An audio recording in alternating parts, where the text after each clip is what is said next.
Okay. I read that Melvin Purvis had more arrests than anybody at the Bureau at that time. What do you think made him so great at his job and accomplish this particular task? He holds that record to this day. You know, Yeah. he holds the record for taking down more public enemies than any other agent to this day. He was very popular with his men. He treated his men incredibly well. He was a very good leader. He had a great vision. He had great integrity. He was very capable of what he did.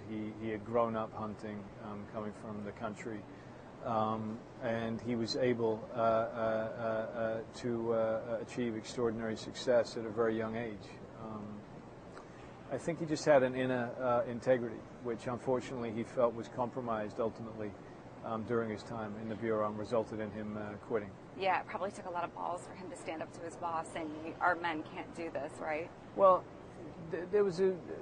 Hoover was a brilliant visionary. And ultimately, you know, his vision came to create, you know, the excellent organization that we have nowadays.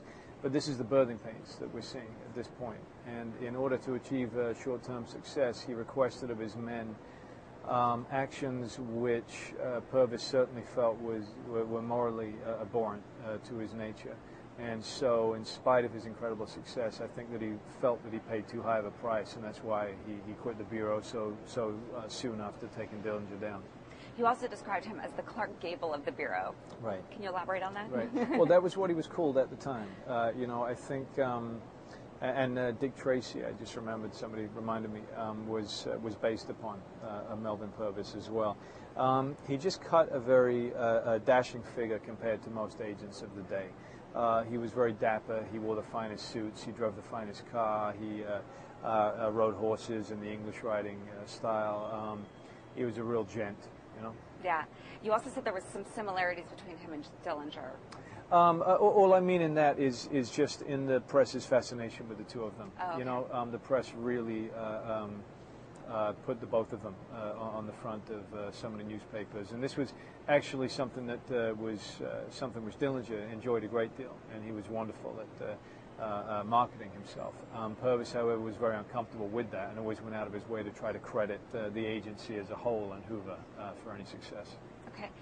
Obviously, you are very detail-oriented in your performances, and Michael Mann is very detail-oriented in his filmmaking. Yeah. How did you two come together, and did he help you get deeper? Is that possible? Absolutely. Absolutely. No. How? It's a wonderful experience working with Michael. He's a fascinating man, and I think one of the finest filmmakers around. You know, he approaches every movie like an investigation. You know, he did make a great detective. He has an encyclopedic knowledge of each and every subject that he tells a story about. He's very thorough and incredibly articulate, you know, and very satisfying to work with such a man. And how was it training with the guns? That was enjoyable, you know. The guns. Are you becoming a little boy again? We're fairly simple to handle, you know. And Purvis was somebody who was very, very capable with weapons. Okay, thank you so much. All right, thanks.